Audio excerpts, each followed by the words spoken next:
Hello friends, today we are going to start our new chapter in Standard 9 for the foundation. Before going to start our new chapter, I would like to ask, do you know any famous 5 scientists' name?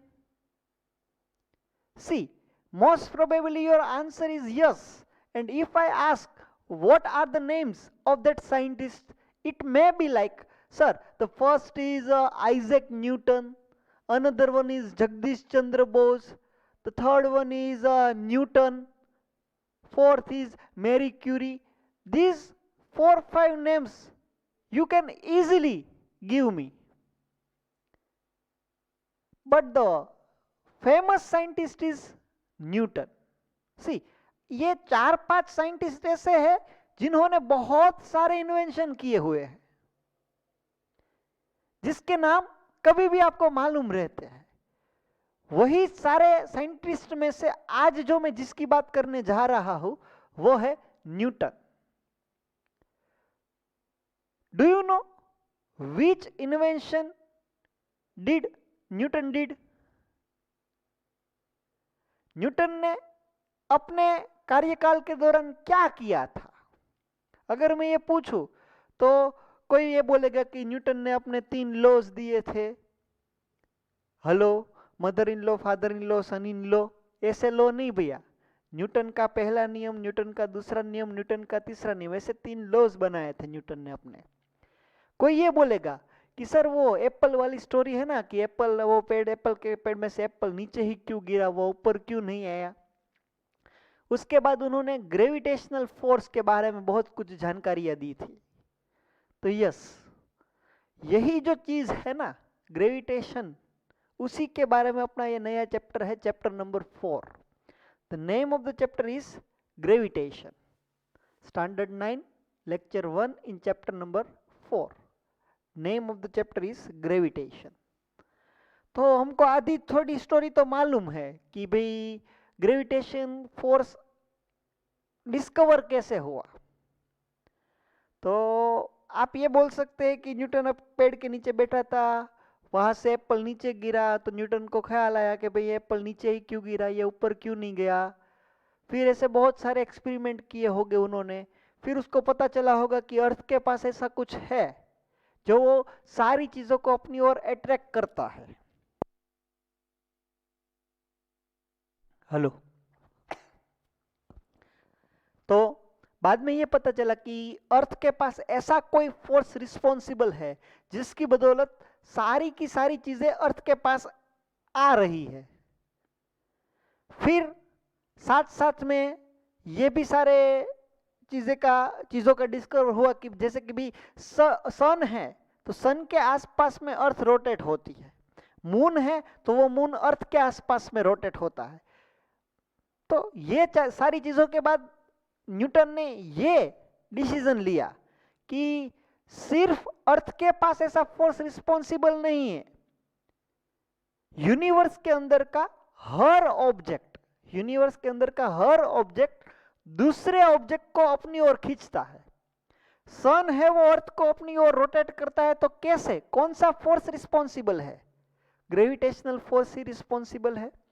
Moon है वो अर्थ के आसपास rotate करता है. तो अर्थ के पास ऐसा क्या है जो मून को अपनी ओर रोटेट करवा रहा है?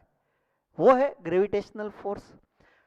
एप्पल है वो अर्थ के ऊपर जा रहा है. तो ऐसा क्या है अर्थ के पास जो एप्पल नीचे की ओर जा रहा है? वो है gravitational force. At the end Newton ने यह बोला कि जो स्टेटमेंट मैं अभी बोलने जा रहा हूं वह स्टेटमेंट कोई लिमिट में बंधा हुआ नहीं है. वो आप कहीं पे भी जाओ, मेरा वाला स्टेटमेंट ये जो अभी मैं बोलने जा रहा हूं वो वैलिड ही है. न्यूटन ने यह बोला कि every object in the universe attracts the another object. ब्रह्मांड में हर एक ऑब्जेक्ट दूसरे ऑब्जेक्ट को अपनी ओर खींच ही रहा है.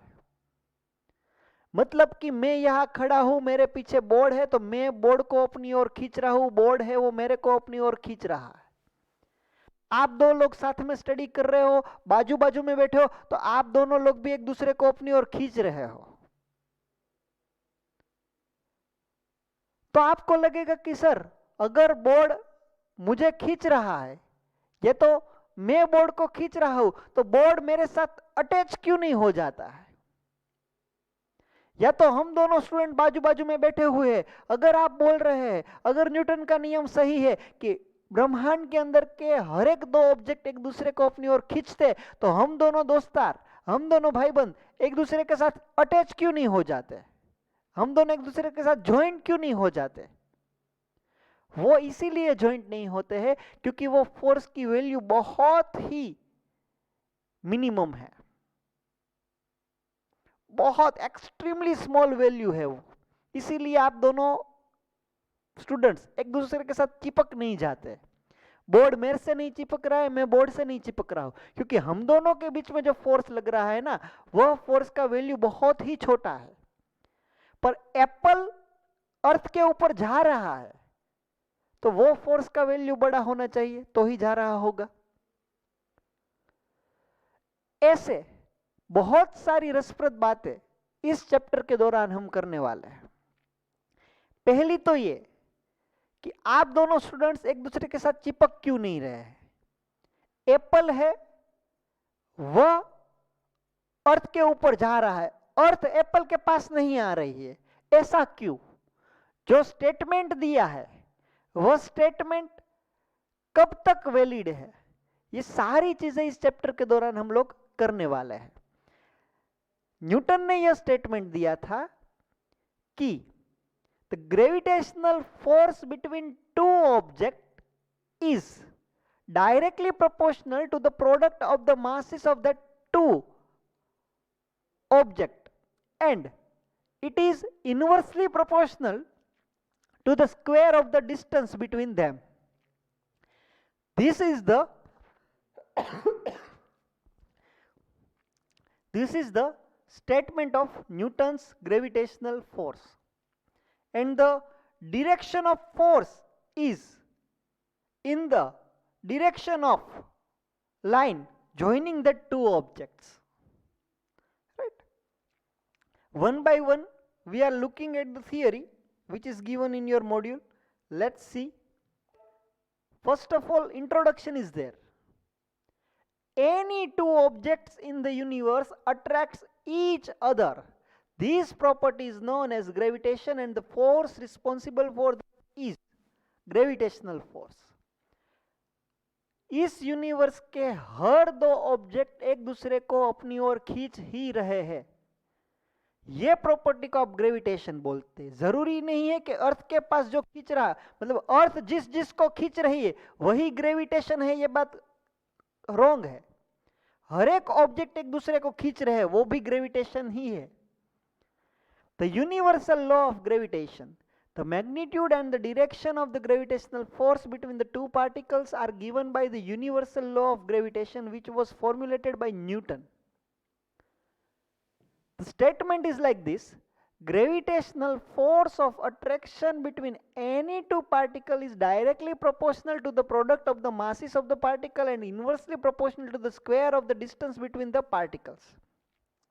The direction of force is along the line joining the two particles. सी, ये स्टेटमेंट का जो मैथमेटिकल फॉर्म है वो मैं अभी डिराइव करने जा रहा हूं। Suppose you have two object, one is this m1, another one is this m2.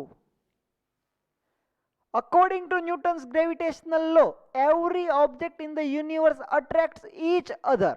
Means this m1 is attracted by this m2 in this direction, and this m2 is attracted by this m1 in this direction. This is the force on 1 by 2. This is the force on 2 by 1. पहले वाले object को ये दूसरा वाला object अपनी ओर खींचता है, दूसरे वाले ऑब्जेक्ट को ये पहले वाला ऑब्जेक्ट इस ओर खींच रहा है, and suppose the distance between the two object is r.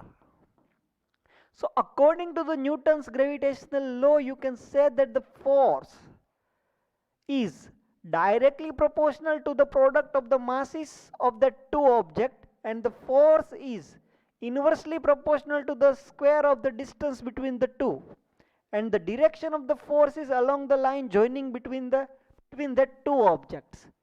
मतलब कि ये दोनों किस डायरेक्शन में खींच रहे होगे, तो कि ये दोनों ऑब्जेक्ट को जो लाइन ज्वाइन कर रही है उसी लाइन पे ये फोर्स लगेगा, या तो इस तरफ लगेगी या तो इस तरफ लगेगा.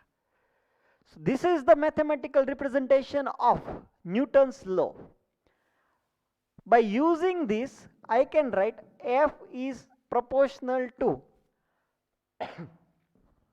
m1 m2 upon r square. If I want to remove the proportionality, means I have to put one constant over there. Suppose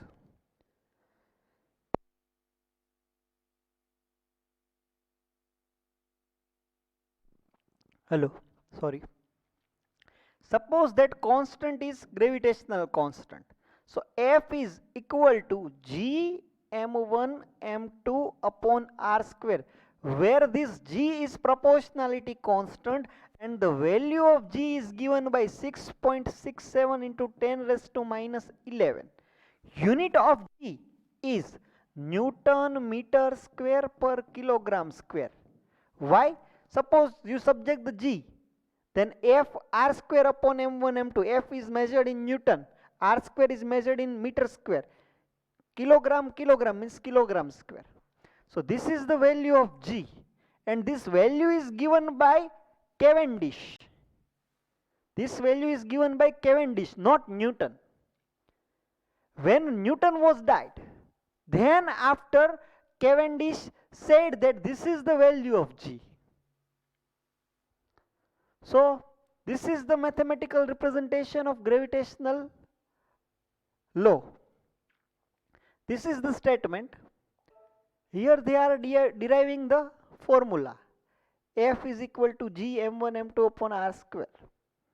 Here G is constant, which is known as universal constant of gravitation. This formula is valid everywhere. Whether your two objects are in vacuum, whether your two objects are in kerosene, whether your two objects are in water, whether your two objects are in air, wherever your two objects are, it is valid. You can apply gravitational force everywhere. That's why it is known as a universal law. The value of G was experimentally measured in the laboratory by Cavendish. Long after Newton's death, the value is given by 6.67 into 10 raised to minus 11 Newton meter square per kilogram square. Hello, ये जो experiment था वो अपने आप में एक बहुत ही अच्छा एक्सपेरिमेंट था, क्योंकि without using of calculator he is sure about 10 decimal point. 6.67 into 10 raised to minus 11 means what? 0.000000 something 67. So उस टाइम पे पॉइंट के पीछे की इतनी वैल्यू के बारे में वो श्योर था कि यही आंसर आना चाहिए जी का. सो कैवेंडिश ने ये जी का वैल्यू बताया था कि जी का वैल्यू आपको ये लेना था. बाकी न्यूटन ने तो सिर्फ यही बताया था कि G F is proportional to m1 m2 and F is proportional to 1 upon r square. So ये जो फॉर्मूला है वो न्यूटन का था. इसमें जो कांस्टेंट है, न्यूटन ने ये कहा था कि आप एक कांस्टेंट रखना पड़ेगा, लेकिन वो कांस्टेंट क्या होगा उसके बारे में न्यूटन ने नहीं बताया था. वो बताया कैवेंडिश ने कि ये कांस्टेंट ये होना चाहिए. इसी कांस्टेंट में बहुत सारे राज छिपे हुए हैं. क्यों अर्थ एप्पल के पास नहीं चली जाती, क्यों एप्पल ही अर्थ के पास आता है, ये बहुत सारा राज ये जी के पीछे लगा हुआ है. आज के लेक्चर के दौरान ही हम ये सारी चीजें प्रूव करने वाले हैं. ये है हमारा next topic, relation between acceleration due to earth gravity and gravitational constant. See, suppose this is the earth, right? Center of the earth is known as O. suppose the distance between the surface to the center is radius of the earth, RE. I am standing over here. Suppose मैं यहाँ पे खड़ा हुआ हूँ. कितने लोगों को तो ये लगता होगा कि चलो यहाँ पे जो इंसान रहते हैं उसका तो चलो समझा कि चलो ऐसे खड़े रहते हैं, लेकिन जो यहाँ पे रहते होंगे उस बेचारे का क्या होगा? वो तो सारे गिर ही जाएंगे ना. वो तो छोड़ो, यहाँ पे जो इंसान रहते होंगे वो सारे इंसान तो ऐसे लटके हुए ही रहते होंगे ना. ऐसा नहीं होता है. यहाँ पे जो इंसान होगा वो ऐसे ही खड़ा होगा. ठीक है, उसको तो यही लगेगा कि मैं बराबर खड़ा हुआ हूं, क्योंकि अर्थ उसको ऐसे ही अच्छे से अट्रैक्ट करके रखेगी. सारे के सारे इंसान जिधर भी रहते हैं वो सारे के सारे ऐसे पृथ्वी के साथ अटैच ही हो गए. कोई नीचे गिर नहीं जाएगा भैया. मुझे क्या करना है? मुझे लेना है जी का वैल्यू. Ji is what? आपको पता है कि जी ग्रेविटेशनल एक्सेलरेशन या तो ग्रेविटी का वैल्यू है 9.8 मीटर पर सेकेंड स्क्वायर. मेरा इंटरेस्ट इसमें है कि ये आया तो आया कहां से? जी का वैल्यू 9.8 मीटर पर सेकेंड स्क्वायर कहां से आया, ये मुझे आपको बताना है. उसके लिए आप देखिए, मैं अभी अर्थ के सरफेस पे खड़ा हूं. सपोज मेरे हाथ में कोई एक बॉल है यहां पे, तो वो जो बॉल है वो सेंटर से कितनी दूर है? तो देखो, अगर मेरे पास यहां पे बॉल होता तो पहले तो मेरे हाथ में जो बॉल है वो सरफेस से सपोज इतना दूर है. इतना मतलब कितना? सपोज कि एच जितना दूर है. एच क्या होगा? 4 या तो 5 फीट जितना दूर होगा ना. मेरी जितनी हाइट होगी उतना वो थोड़ा ऊपर होगा, 4-5 फुट ऊपर होगा. लेकिन सेंटर से लेके सरफेस तक का डिस्टेंस कितना है मालूम है? ये अर्थ का रेडियस जितना होगा. अर्थ की रेडियस कितनी है? 6400 किलोमीटर. 6400 किलोमीटर. इतना दूर आपका सरफेस आपके सेंटर से, मतलब अर्थ का सरफेस अर्थ के सेंटर से इतना दूर है. मुझे ये फाइंड आउट करना है कि मेरे हाथ में जो बॉल है वह बॉल और जो अर्थ है वह अर्थ के बीच में कितना फोर्स लगेगा. So according to Newton's third law, force is directly proportional to the product of the masses of two objects and inversely proportional to the square of the distance between them. तो यहां पे मुझे क्या करना होगा? If I want to find out the force between my ball and earth, then the formula is what? F is what? F is G m1. m1 की जगह पे ये जो मेरे हाथ में जो बॉल है उसका मास, दूसरा होगा अर्थ का मास, और अर्थ का पूरा मास उसके सेंटर पे माना जाता है, अपॉन डिस्टेंस का स्क्वायर करना होगा. डिस्टेंस क्या आएगा? RE plus H. ये आना चाहिए, RE प्लस H, उसका स्क्वायर आना चाहिए. सपोज आपके पास 1 करोड़ रुपए है और मैं आपको 10 रुपए देता हूं, तो आपके पास कितने रुपए हुए? आप ये बोलोगे कि मेरे पास 1 करोड़ 10 रुपए है. वो जो 10 रुपए है वो बहुत ही छोटी रकम है. आप यही बोलोगे ना कि मेरे पास 1 करोड़ रुपए है, 5-10 रुपया हो गणवा आपड़े यार. ये RE का वैल्यू जो है वो 6400 किलोमीटर है. उसके कंपैरिजन में ये 3-4-5 फुट कुछ भी नहीं है. तो यहां पे RE प्लस H लेना चाहिए, लेकिन फिर भी मैं ये ले रहा हूं, फिर भी मैं यही बोल रहा हूं कि मैं RE स्क्वायर ही ले रहा हूं. क्यों? क्योंकि बहुत ही छोटी हाइट है. अगर बहुत ही छोटी हाइट है तो खामखा क्यों ऐड करना उसमें? आपका फाइनल आंसर में बहुत ज्यादा वेरिएशन नहीं आएगा. इसलिए अगर मेरे हाथ में कोई बॉल था तो वह बॉल पे उसका वेट mg जितना फोर्स तो डाउनवर्ड डायरेक्शन में लगेगा ही लगेगा. मतलब कि मेरे हाथ में बॉल रखने से 2 फोर्स लगे. एक तो उस बॉल का जो वेट है mg जितना नीचे लगेगा, फिर वो बॉल और अर्थ उन दोनों के बीच में जो ग्रेविटेशनल फोर्स है वो भी लगेगा. ये इक्वेशन नंबर 1 है, ये इक्वेशन नंबर 2 है, और दोनों इक्वेशन F के ही है. तो ये दोनों इक्वेशन को मैं इक्वेट कर देता हूं, तो G M m E upon R is equal to mg. M will be cancel out, so ultimately g will be like g me upon r square. We know the value of g, capital G. Hello, 6.67 into 10 raised to minus 11. Mass of earth is 6 into 10 raised to 24 kilogram. Radius of the earth is 6400 kilometre, उसका भी square करना होगा। ये सारी value आपको मालूम है, तो जी का आंसर निकालोगे तो वो आएगा 9.8 मीटर पर सेकेंड स्क्वायर। हेलो, जी का आंसर आएगा 9.8 मीटर पर सेकेंड स्क्वायर। ठीक है, तो ये चीजें आप अच्छे से समझ लीजिएगा कि हम अब तक जी की वैल्यू 9.8 याद रखते थे, लेकिन इसमें याद रखने जैसा कुछ है नहीं। ये बहुत आसानी से आप समझ सकते हैं कि ये यहां से आया है। ये फॉर्मूला आपके लिए एक नया फॉर्मूला हो गया है।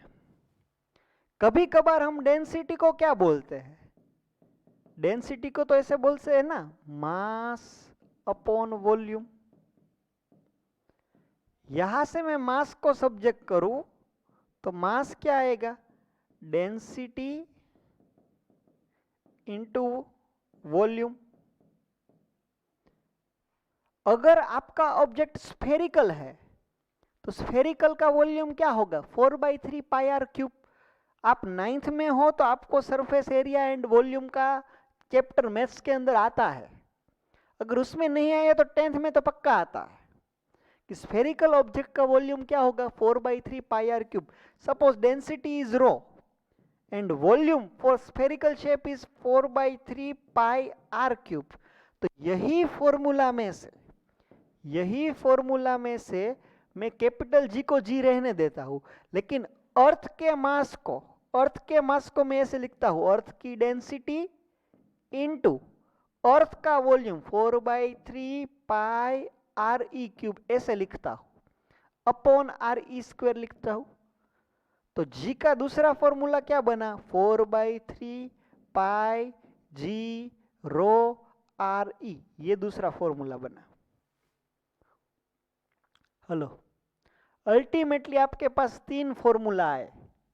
पहला ये वाला, दूसरा यहां से आपने जी की वैल्यू 9.8 ली।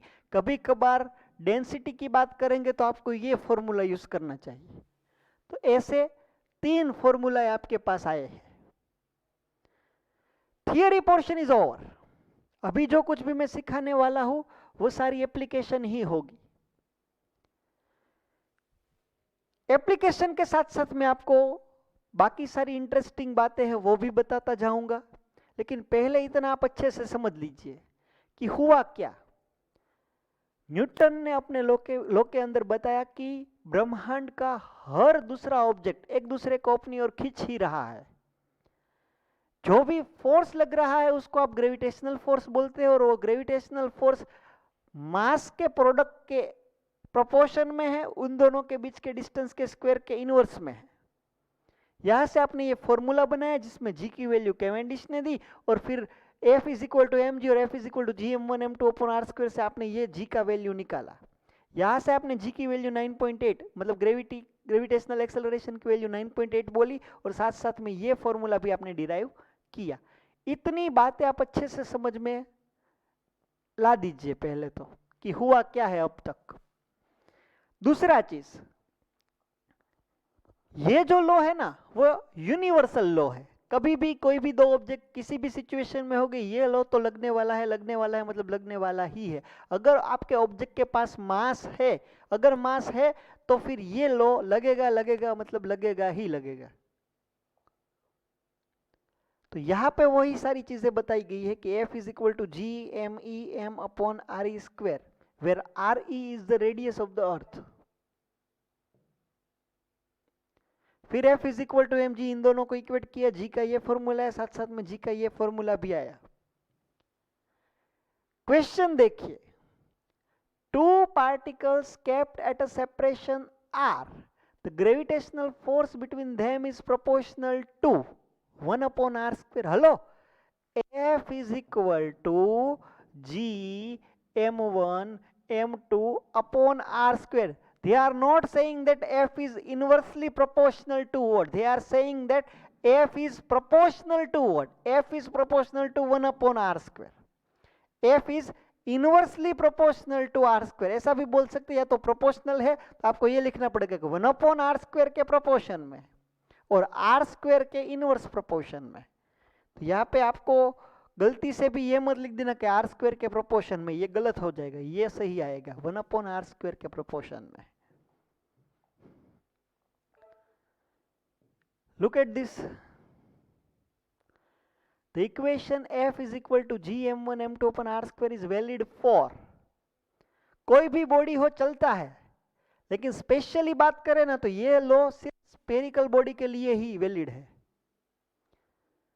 क्योंकि वर्ल्ड के अंदर के सारे ऑब्जेक्ट देखा जाए ना तो मैक्सिमम ऑब्जेक्ट स्फेरिकल शेप के अंदर ही। आप अर्थ देखो, सन देखो, कोई भी स्पेशियस ऑब्जेक्ट देखिए आप जो स्पेस में रहता है, वो सारे ऑब्जेक्ट स्फेरिकल बॉडी के लिए ही है। मतलब कि ये पूरा का पूरा जो लॉ है वो स्फेरिकल बॉडी के लिए ज्यादा वैलिड है। So the equation F is equal to Gm1 m2 upon r square is valid for spherical body. देखो सर्कुलर नहीं बोल सकते आप, आपका जो टेनिस बॉल है वो स्फेरिकल है, आपका जो क्रिकेट खेलते हो जो सीजन का बॉल आता है वो स्फेरिकल रहता है, बहनें जो बेंगल्स पहनती है वो सर्कुलर होती है। सर्कुलर बॉडी के लिए ये लॉ नहीं है, ये लो है स्फेरिकल बॉडी के लिए।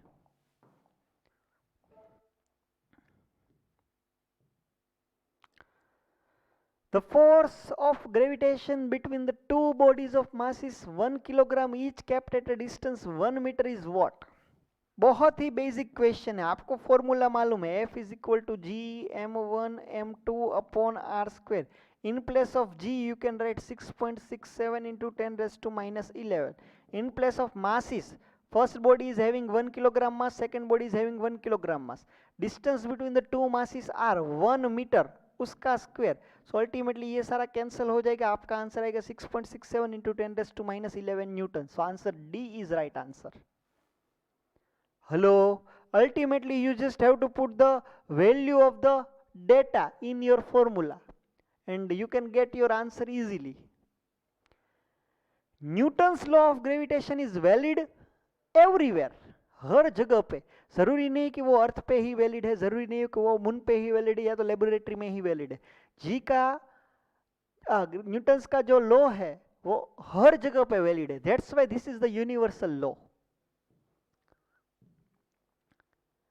Calculate the gravitational force between 10 kilogram and 20 kilogram mass placed at a separation of 5 meter. Suppose यहाँ पे 10 किलोग्राम का मास है, सपोज यहाँ पे 20 किलोग्राम का मास है, इन दोनों का सेपरेशन सपोज कि 5 मीटर है। तो पूछा ये गया है कि फोर्स कितना लगेगा। फोर्स लगेगा G m1 m2 upon r square के मुताबिक। जी का वैल्यू रहेगा 6.67 into 10 raise to minus 11। Mass 1 10 kilogram, mass 2 20 kilogram, distance का स्क्वायर 5 का स्क्वायर। सो अल्टीमेटली आंसर क्या आएगा आपका 6.67 into 200 into 10 raise to minus 11 upon 25। 25 8 जार 200। आपको 6.67 मल्टीप्लाई बाय 8 करना होगा और जो भी आएगा उसमें आंसर आएगा 10 रेज टू माइनस 11। सो ये कर लेना, आप अपना आंसर देखिए, ये कुछ आंसर आने वाला है आपका। हेलो, आगे मेरे पास 10 टू माइनस 11 थे, यहां पे 10 रेज टू माइनस 10 हो चुके हैं। तो आप घबराना मत, आप वो कैलकुलेशन करेंगे तो क्या आएगा देखना। को यही चीज को लिखो कि भी ये डेसिमल करना है, मेरे को करना 3.4, तो मुझे 10 की पावर में क्या करना होगा। ये देखिए, ये आप नंबर लाइन हो गई, यहाँ पे 0 है, यहाँ पे 1 है, यहाँ पे 2 है, यहाँ पे -1 है, यहाँ पे माइनस। मैं मेरा डेसिमल पॉइंट राइट साइड ले जा रहा हूँ। राइट साइड ले जा रहा हूँ मतलब कि पॉजिटिव साइड ले जा रहा हूँ। अगर मैं अपना डेसिमल पॉइंट एक जितना एक नंबर जितना राइट साइड ले जा रहा हूँ, तो जो भी पावर था मैं ले जा रहा हूँ राइट साइड, मतलब कि पॉजिटिव साइड ले जा रहा हूँ, तो जो भी पावर था उसमें से मुझे -1 करना होगा। तो यही चीज को मैं ऐसे भी बोल सकता हूँ 53.4 इंटू 10⁻⁻11 न्यूटन। अगर मैं मेरे ये डेसिमल पॉइंट को यहां से यहां ले जा रहा हूं, अगर मुझे अपना आंसर 0.534 में बोलना हो, तो 10 की पावर -10 थी, उसमें करना क्या रहेगा? आप नंबर जितना लेफ्ट साइड जा रहे हैं, मतलब कि नेगेटिव साइड जा रहे हैं, अगर आप नेगेटिव साइड जा रहे हैं तो आपको पावर में 1 जितना प्लस करना होगा। तो यही आंसर को मैं ऐसे भी लिख सकता हूँ 0.534 इंटू 10⁻⁹ न्यूटन। तो आप अपना आंसर ऐसे बोलिए या तो ऐसे बोलिए या तो ऐसे बोलिए, कैसे भी बोलिए चलेगा, क्योंकि ये सारे के सारे आंसर सेम ही है। ये कन्वर्जन आपको आना चाहिए कि एक पॉइंट उधर जा रहे हैं तो माइनस करना है कि प्लस करना है। अगर आप राइट साइड जा रहे हैं, पॉजिटिव साइड जा रहे हैं, तो आपको माइनस करना है। अगर आप 2 पॉइंट जाते तो -2 करना होगा। अगर आप 3 पॉइंट डेसिमल पॉइंट को डेसिमल पॉइंट को डिस्प्लेस कर रहे हैं तो -3 आता। अगर आप तीन नंबर जितना डेसिमल पॉइंट को लेफ्ट साइड में ले जा रहे हैं तो आपको +3 करना पड़ता। तो ये चीजें थी जो मुझे बतानी चाहिए, इसलिए मैंने आपको बताई, क्योंकि कभी कभार सिंप्लीफिकेशन में ये सारी चीजें जरूरी है। Find the gravitational force between 2 protons kept at a separation of 1 femtometer. Like centimeter, millimeter, nanometer, femtometer is the measurement. 1 femtometer is equal to 10⁻⁻15 meter. Mass of the proton is given, separation is given. They are asking about the force. So it is very easy. You just have to apply the formula. F is equal to G m1 m2 upon r square. In place of G you can write 6.67 into 10⁻⁻11. Mass of the proton is 1.67 into 10⁻⁻20 kilogram. Mass of the another proton is same, 1.67 into 10⁻⁻27 upon distance. Distance is 1 femtometer. It is 10⁻⁻15 का square.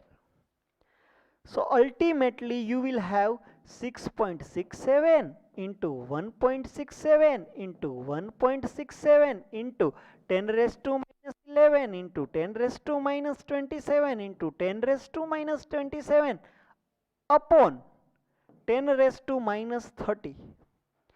ये portion आप अपने हिसाब से calculator से calculate कर लेना। जो भी आंसर आएगा उसके पीछे 10⁻⁻11 -27 अपॉन 10⁻⁻30 लगेगा। अगर बेस सेम है तो पावर का एडिशन होगा। ये 10⁻⁻30, ये जो आंसर आएगा वो आएगा। फिर यहाँ पे देखिए -65, 27 54 + 11 65। सो 10⁻⁻67 में अगर ये ऊपर जाएगा तो ये +30 हो जाएगा। बेस सेम है तो पावर का एडिशन होगा। जो भी आंसर आएगा उसमें पीछे लगेगा 10⁻⁻35 न्यूटन। फिर आपका आंसर 10⁻⁻35 हो सकता है या 36 में भी हो सकता है, क्योंकि यहाँ पे जो नंबर आएंगे उसमें से जो डेसिमल पॉइंट है उसको आप राइट साइड ले जाओगे तो 34 हो जाएगा, सॉरी 36 हो जाएगा। आप लेफ्ट साइड ले जाओगे तो 34 हो जाएगा। So ultimately this is your answer. फिर जो कैलकुलेशन रहता है वो आप कैलकुलेटर से कर सकते हैं, क्योंकि this is the chapter of 11th science in which you can use your calculator, right.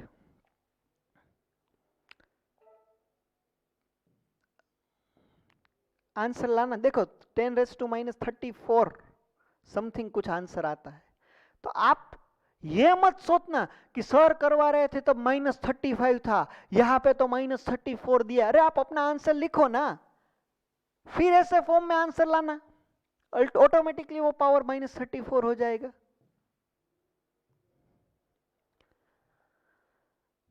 Two bodies A and B of masses m and 4m respectively are kept at a distance d from each other. Where should a particle of mass m by 2 be placed between the line joining the bodies A and B so that the net force of it is 0? Question is superb. You just read the data carefully and try to analyze the situation, what is given to you. There are two objects. One is having mass m, another is having mass 4m.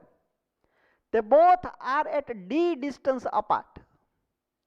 Now you have another object of having mass m by 2 and you want to put that mass in such a position so that the force acting on that third object becomes 0. See, I will explain the situation. आप जो भी काम कर रहे हैं ना वो रोक दीजिए, पहले इधर ही ध्यान रखिए क्या चल रहा है. सपोज कि आपके पास दो ऑब्जेक्ट है. पहला ऑब्जेक्ट ये है, इसका मास है m, इसको बोल देता हूं मैं a पॉइंट. फिर जो दूसरा है वो सपोज कि इधर है, इसका मास है 4m, इसको बोल देता हूं b. अभी मेरे पास कोई तीसरा ऑब्जेक्ट है m by 2 मास का. मुझे यह तय करना है कि वो तीसरे ऑब्जेक्ट को मैं किधर रखूं ताकि उस पे लगने वाला फोर्स 0 आ जाए. यही बोल रहे हैं ना कि m by 2 को आप किधर रखोगे ताकि उस पे नेट फोर्स 0 आए. तो देखिए मेरे पास कितने तरीके हैं. सपोज कि ये लाइन हो गई है, दोनों पार्टिकल्स को जोड़ने वाली लाइन. तो मेरे पास तीन तरीके हैं. या तो वो तीसरा मास में यहां ए और बी के बीच में रखो, या तो तीसरा मास ए वाले से लेफ्ट साइड पे रखो, या तो तीसरा मास बी वाले के राइट साइड में रखो. मेरे पास तीन सिचुएशन है, या तो बीच में रह सकता है, या तो यहां पे रह सकता है, या तो वहां पे रह सकता है. आपका एम क्या है? आपका एम ये है कि आप तीसरे ऑब्जेक्ट को उधर रखें ताकि उस पे लगने वाला फोर्स 0 हो जाए. सपोज मैं तीसरे ऑब्जेक्ट को इधर रख रहा हूं. ये हो गया मेरा m by 2 मास वाला ऑब्जेक्ट. जैसे ही आप ऑब्जेक्ट को यहां पे रखोगे, सपोज इसको नाम दे देता हूं मैं c, तो a वाला जो है वह ये मास को क्या करेगा? अपनी ओर अट्रैक्ट करेगा. a वाला जो है वो c वाले को अपनी ओर अट्रैक्ट करेगा. जो b वाला है वह भी c वाले को अपनी ओर अट्रैक्ट करेगा. मतलब कि इस इंसान को, मतलब कि यहां पे जो पार्टिकल है उस पार्टिकल को ये भी उधर खींच रहा है, वह भी उधर खींच रहा है. मतलब कि देखो, अगर कोई पार्टिकल यहां पे खड़ा है तो ये कह रहा है कि मेरे तरफ आ, वो भी कह रहा है कि मेरी तरफ आ, तो ये तो उधर चला जाएगा ना. अगर ये वाला ऑब्जेक्ट उधर चला जाएगा तो उस पे लगने वाला फोर्स 0 कैसे हो सकता है? फोर्स 0 कब होगा? देखिए, इधर से जितना फोर्स लग रहा है उतनी ही वैल्यू का फोर्स इधर से लगना चाहिए और दोनों डायरेक्शन अपोजिट होनी चाहिए. यहां से खींचने वाला फोर्स और यहां से खींचने वाला फोर्स इक्वल होगा तो आपको ऐसा लगेगा कि इस ऑब्जेक्ट पे कोई फोर्स नहीं लग रहा है. अल्टीमेटली आप अपने ऑब्जेक्ट को यहां पे रख ही नहीं सकते. अब आपके पास दो सिचुएशन है, या तो आप बीच में रखिए या तो आप उधर रखिए. सपोज मैं इधर रख रहा हूं. अगर मैं मेरे ऑब्जेक्ट को इधर रख रहा हूं तो क्या होगा? देखिए, 4m वाला बोलेगा ओए तू मेरी तरफ आजा, ये वाला भी बोलेगा ओए तू मेरी तरफ आजा, ये भी बोलेगा आजा आजा, ये भी बोलेगा आजा आजा. अगर दोनों उसको खींच ही रहे हैं तो इसकी सिचुएशन क्या होगी? ये बोलेगा आजा, वो भी बोलेगा आजा, तो ये तो चला जाएगा. अगर ये वाला उधर चला जाएगा तो इस पे लगने वाला फोर्स तो 0 होगा नहीं. अगर फोर्स 0 नहीं होगा तो मतलब कि ये सिचुएशन भी नहीं सही है। अल्टीमेटली आपके पास सिर्फ एक ही तरीका है कि आप उस तीसरे ऑब्जेक्ट को इधर किधर रखिए। सपोज कि ये आपका सी ऑब्जेक्ट हो गया m/2 मास का। ए वाला क्या कहेगा सी वाले को, ओए तू मेरी तरफ आ जा। बी वाला क्या कहेगा सी को, ओए तू मेरी तरफ आ जा। पहले इन दोनों के बीच का डिस्टेंस था डी। आप अपने तीसरे ऑब्जेक्ट को एग्जैक्टली मिडल पे नहीं रख रहे हैं, कहीं पे भी रख रहे हैं। सपोज कि ए वाले से एक्स डिस्टेंस पे रखा तो ये बाकी का डिस्टेंस क्या आएगा, डी माइनस एक्स। अब मेरे पास ऐसी सिचुएशन मुमकिन है कि यहां पे लगने वाला फोर्स 0 हो सकता है। क्यों? क्योंकि ये जो सी वाला है उसको ए वाला इधर खींच रहा है, बी वाला उधर खींच रहा है। जब कभी भी ये दोनों वैल्यू सेम होगी, सपोज कि मैंने बीच में रखा और बी वाले की वैल्यू ज्यादा है तो ये थोड़ा इधर आ जाएगा। फिर मैं ऐसे ऐसे करते करते करते करते कोई पोजीशन ऐसी ढूंढूंगा कि जहां पे वह ऑब्जेक्ट को रखने से ये वाला फोर्स और ये वाला फोर्स सेम हो जाए। अगर दोनों फोर्स सेम हो जाते हैं तब ये सी वाले पे नेट फोर्स क्या आएगा, 0 आएगा। सपोज वह सिचुएशन ए से एक्स डिस्टेंस पे मिल रही है तो बाकी का डिस्टेंस क्या हुआ, d minus x. What is your aim? Your aim is to make the resultant force 0 on C. To make the resultant force 0 on C, आपको क्या करना होगा, force acting between A and C is same. The force acting between C and A is same. The force acting between C and B and in opposite direction. अगर यह situation satisfy हुई तो ही आप ये बोल सकते हैं। ग्रेविटेशनल फोर्स का फॉर्मूला लगाओ, जी सी के ऊपर मतलब कि सी वाले का mass G m1 m2 upon r square. यहां पे क्या हो, m1 m2 upon r square मतलब कि डी माइनस एक्स वाले का square. G cancel, m cancel, m cancel, two cancel, बचा क्या, 1 upon x square is equal to 4 upon d minus x whole square. Ultimately d minus x whole square is upon x square is equal to 4। Take the square root. Take the square root on both sides. You will have d minus x upon x is equal to plus or minus 2. Because the square root of 4 is both. It can be 2, it can be minus 2. So I am taking the both the value. D minus x upon x is either 2. D minus x upon x is either 2 or d minus x upon x is minus 2. Suppose it is 2, means d minus x is equal to 2x, means d is equal to 3x, means x is equal to d by 3. Suppose d minus x upon x is minus 2, then d minus x is minus 2x. It means d is equal to minus x. It means x is equal to minus d, but x is equal to minus d is not possible. Why? क्योंकि आप यहां से हम पीछे की ओर तो नहीं जा सकते ना, क्योंकि वहां पे तो फोर्स 0 नहीं होगा। यही आपका आंसर आना चाहिए कि ए वाले के ए से d बाई 3 जितने डिस्टेंस पे आप अपने सी ऑब्जेक्ट को रखिए, ए और बी के बीच में ए से d बाई 3 डिस्टेंस पे आप अपने ऑब्जेक्ट को रखिए। So this is the correct answer. देखिए ये पहली बार ये क्वेश्चन आया है इसीलिए थोड़ा टफ हो सकता है, लेकिन इतना भी टफ नहीं है। मैंने सारी सिचुएशन आपको बताई कि क्यों वहां पे ऑब्जेक्ट नहीं रह सकता, क्यों वहां पे ऑब्जेक्ट नहीं रह सकता, क्यों बीच में ही रह सकता है। अगर बीच में रह सकता है तो आपको तो बस दोनों फोर्स को इक्वेट करने हैं। यहां पे एक बार दोनों फोर्स को इक्वेट कर दिए, फिर तो जस्ट फॉर्मूला लगा के एक्स का आंसर लाना है, बस दैट्स इट। ठीक है, ये देखिए आप, same to same question is there.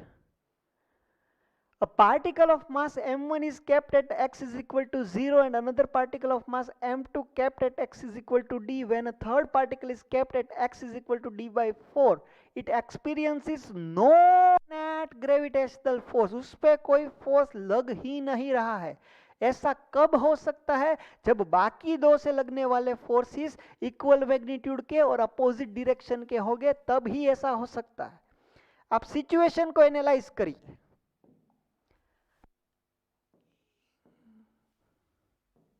Suppose कि ये पॉइंट है x इज इक्वल टू 0, ये पॉइंट है x is equal to d, मतलब कि इन दोनों के बीच का डिस्टेंस है d।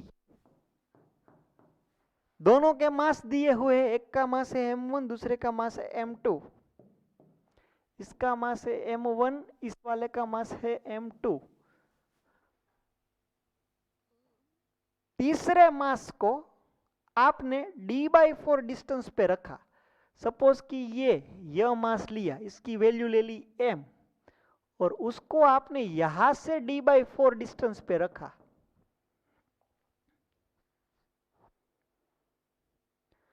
तो अगर यहां से d/4 पे रखा है तो ये डिस्टेंस क्या आएगा? d minus d/4। Ultimately this is 3d/4 distance हो गया ना। एलसीएम निकालो, 4d माइनस d, 3d/4। वह ये बोल रहे हैं कि इस पे लगने वाला नेट ग्रेविटेशनल फोर्स 0 है।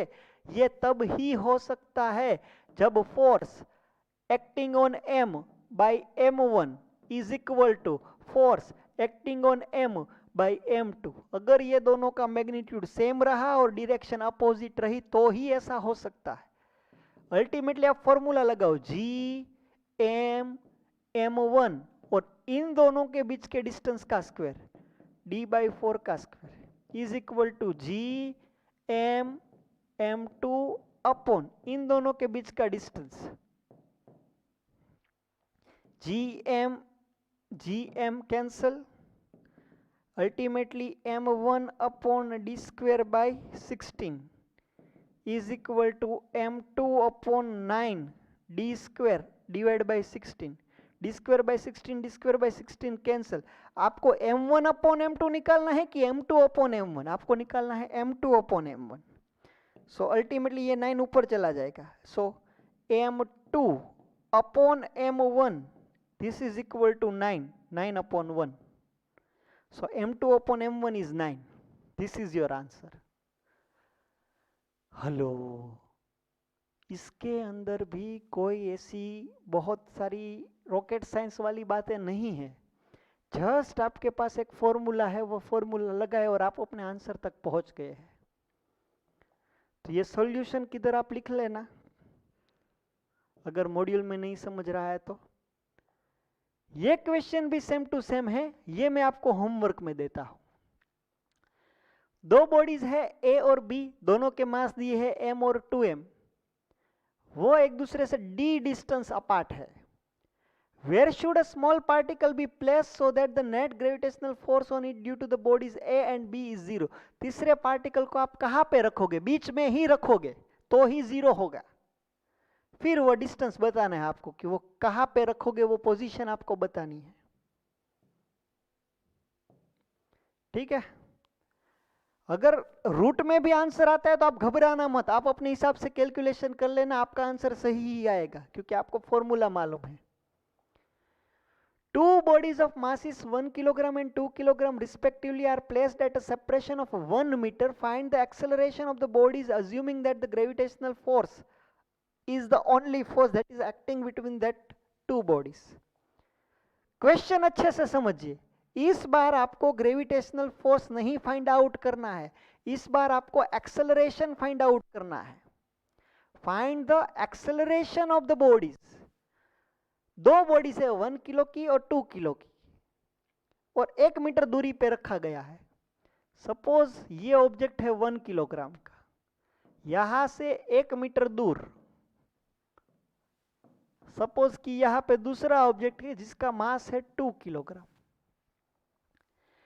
इस वाले ऑब्जेक्ट पे ये वाला ऑब्जेक्ट ये डायरेक्शन में फोर्स लगाएगा, इस वाले ऑब्जेक्ट पे ये वाला ऑब्जेक्ट इस तरफ से फोर्स लगेगा, दोनों एक दूसरे को अट्रैक्ट करेंगे।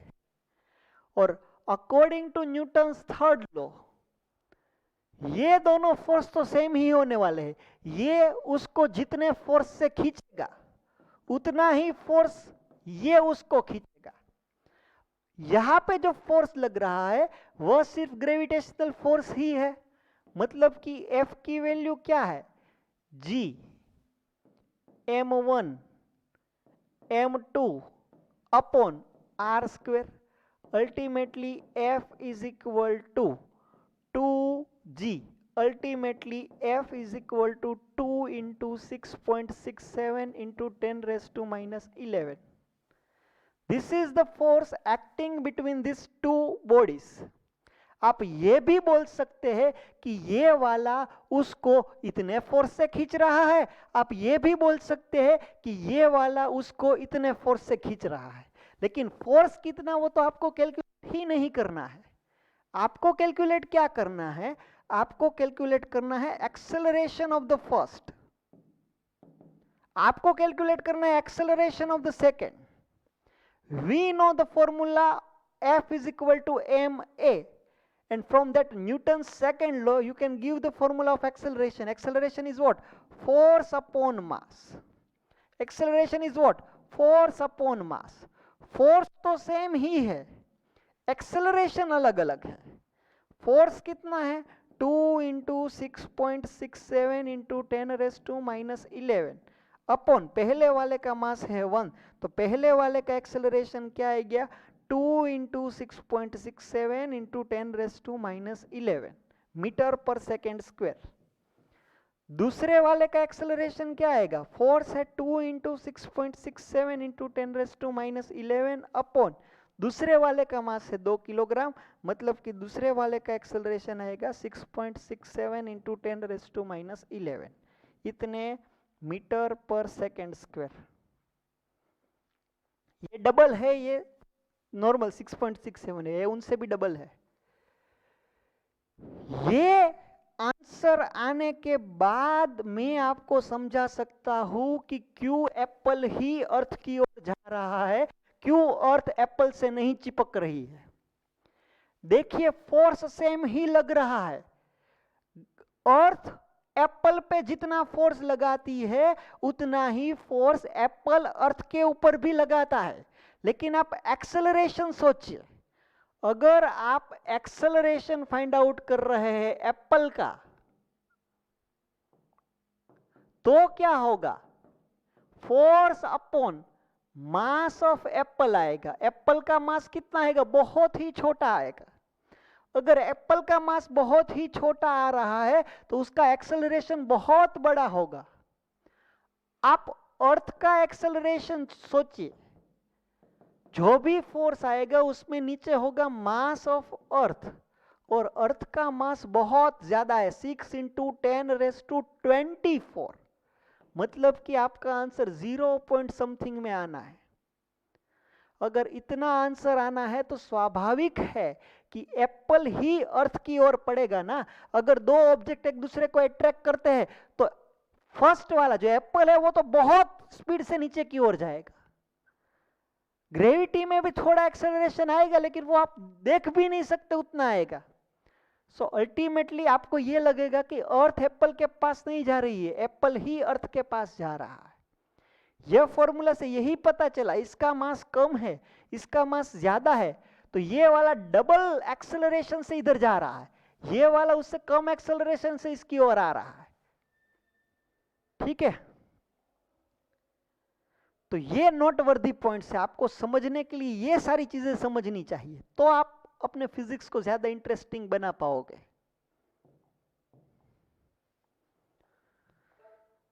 ठीक है, Same to same question is there. Two particles of 200 gram each are placed at a separation of 10 centimeter. Assume that only force acting on them are due to their gravitational attraction. Find the acceleration of each when they are allowed to move. यहाँ पे भी दोनों के acceleration पूछे हैं. पहले तो आप दोनों के बीच लगने वाला फोर्स, ग्रेविटेशनल फोर्स ढूंढ लीजिए. फिर अगर पहले वाला एक्सेलरेशन चाहिए, पहले का एक्सेलरेशन चाहिए, तो उस फोर्स को पहले वाले मास के साथ डिवाइड कर दो. अगर दूसरे वाले ऑब्जेक्ट का एक्सेलरेशन चाहिए तो उस फोर्स को दूसरे वाले मास के साथ डिवाइड कर दो. आपके पास दोनों ऑब्जेक्ट के एक्सेलरेशन आ जाएंगे. यहाँ पे देखिए, ये वाला जो क्वेश्चन था ना, उसमें पूछा था एक्सेलरेशन, लेकिन जवाब दिया है न्यूटन में. मतलब कि एक स्टेप उन लोगों ने मिस कर दिया है.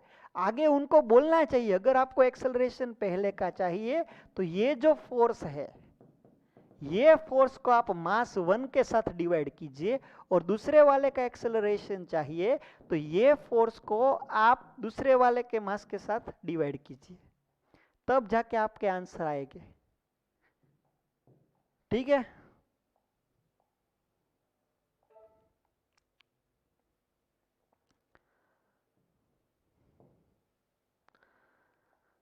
ये क्वेश्चन देखिए. 3 balls A, B and C are kept in a straight line.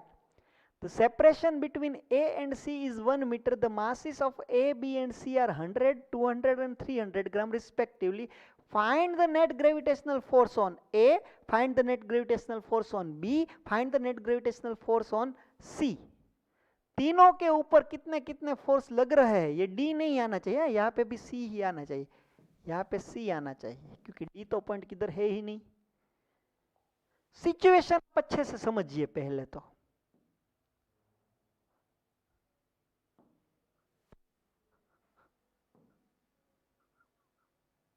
आपके पास 3 मासिस है, A, B and C, 3 ball है. A and C are 1 metre apart. Suppose ये A है, ये C है, तो ये दोनों के बीच का डिस्टेंस है 1 मीटर. B वाला जो पार्टिकल है वो एग्जैक्टली मिडल पॉइंट पे है. Where is that B is located? That is not given. The masses of given A, B and C. यहां पे एक और चीज मिसिंग है. पहले तो ये D का C कर दो. और एक चीज मिसिंग है कि आपका जो B वाला पार्टिकल है ना, वो एग्जैक्टली मिडल पे है. मतलब कि B वाला पॉइंट एग्जैक्टली मिडल पे है, ऐसा उसको बोलना चाहिए. दिया नहीं है, बाकी रह गया है, लेकिन ये एग्जैक्टली मिडल पॉइंट पे है. अगर वो एग्जैक्टली मिडल पॉइंट पे है तो ये डिस्टेंस हो जाएगा 0.5 मीटर. ये डिस्टेंस भी हो जाएगा 0.5 मीटर. ठीक है. ए, बी और सी. ए वाले का मास दिया है आपको 100 ग्राम, बी वाले का मास दिया है 200 ग्राम, सी वाले का मास दिया है 300 gram. First question is net force on A. Second question is net force on B. Third question is net force on C. तो A के ऊपर फोर्स लगाएगा कौन कौन? तो A के ऊपर ये B वाला भी फोर्स लगाएगा, ये C वाला भी फोर्स लगाएगा. जितने भी मासिस होंगे वो सारे के सारे मासिस उस A पे फोर्स लगाएंगे. तो B वाला क्या बोलेगा? B वाला बोलेगा, ओए A तू मेरी तरफ आजा. सी वाला बोलेगा, अरे ए तू मेरी तरफ आजा. अल्टीमेटली बी वाला कहता है आजा आजा, सी वाला भी कहता है आजा आजा. अल्टीमेटली ए वाले को इधर जाना पड़ेगा. अगर दोनों फोर्स सेम डायरेक्शन में लग रहे हैं, मतलब कि ये फोर्स का सिंपल एडिशन होगा. See force is a vector quantity, but here I am taking the simple summation. Why? Because both the forces are acting in the same direction, so no need to do the vector summation. I can use the scalar summation, right? So net force on A is equal to force on A due to B plus force on A due to C. What is the force on A due to B? This is G m1 m2 upon r square plus g m1 m2 upon r square. Hello, एक बार इसका मास और इन दोनों के बीच का distance, एक बार इसका मास उसका मास और इन दोनों के बीच का डिस्टेंस लिया। अभी जो आएगा वो सिंप्लीफिकेशन कर देना आप, ग्राम का किलोग्राम में कन्वर्ट करना होगा, ये आंसर आ जाएगा net force on A. B के ऊपर की सिचुएशन अलग है, समझिए। बी के ऊपर फोर्स कौन लगाएंगे? ए भी लगाएगा, सी भी लगाएगा। ए वाला क्या बोलेगा? तू मेरी तरफ आ जा। सी वाला क्या बोलेगा? तू मेरी तरफ आ जा। यहां पे जो फोर्स लग रहे हैं वो दोनों एक डायरेक्शन में नहीं लग रहे हैं, अपोजिट डायरेक्शन में लग रहे हैं। तो आप अगर बी के ऊपर का रिजल्टेंट फोर्स फाइंड आउट कर रहे हैं तो आपको क्या कहना चाहिए कि force acting on B due to C minus force acting on B due to A करना होगा। हेलो, यहां पे आपको सब्सट्रैक्शन करना होगा। क्यों? क्योंकि इन दोनों के बीच में ज्यादा फोर्स लग रहा है, क्योंकि इसका मास भी ज्यादा है, इसका मास भी ज्यादा है। ये 100 किलो वाला खींच रहा है, यहाँ पे 300, ये 100 ग्राम वाला खींच रहा है, यहाँ पे 300 ग्राम वाला खींच रहा है। तो ये वाला उसको ज्यादा अट्रैक्शन से खींचेगा, क्योंकि डिस्टेंस तो सेम ही है। तो बी वाले को सी वाला ज्यादा फोर्स से अट्रैक्ट करेगा, बी वाले को ए वाला कम फोर्स से अट्रैक्ट करेगा। सो अल्टीमेटली बी वाला इधर की ओर जाएगा। अगर बी वाला इधर की ओर जाएगा तो आपको करना क्या होगा? बी पे सी जो फोर्स लगा रहा है उसमें से बी पे ए जो फोर्स लगा रहा है वो सबट्रैक्ट करना होगा। सो अल्टीमेटली जी m1 m2, ये ग्राम है, किलोग्राम में कन्वर्ट करना रहेगा, अपॉन 0.5 का स्क्वायर माइनस जी 200 ग्राम 100 ग्राम अपॉन 0.5 का स्क्वायर। फिर कैलकुलेशन करके जो आंसर आएगा वो आएगा। तीसरा देख लो, नेट फोर्स ऑन सी। तो सी के ऊपर फोर्स लगा कौन कौन रहा है? बी भी लगा रहा है, ए भी लगा रहा है।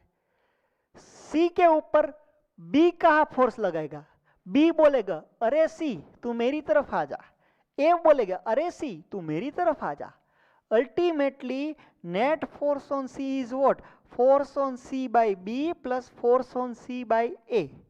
यहां पे सिंपल एडिशन होगा क्योंकि एक ही तरफ फोर्स लग रहा है। ए वाला जो है वो इधर जाएगा, बी वाला भी इधर जाएगा, सी वाला इधर आएगा। आंसर जो भी आ रहे हैं वो आप कैलकुलेट कर लेना। तो यह तरीका है उसको सॉल्व करने का। यहाँ पे एग्जैक्टली मिडल पॉइंट पे दिया है, वो आपको बताया नहीं गया है। ये थोड़ा सा करेक्शन उसके अंदर आप कर लेना, ठीक है।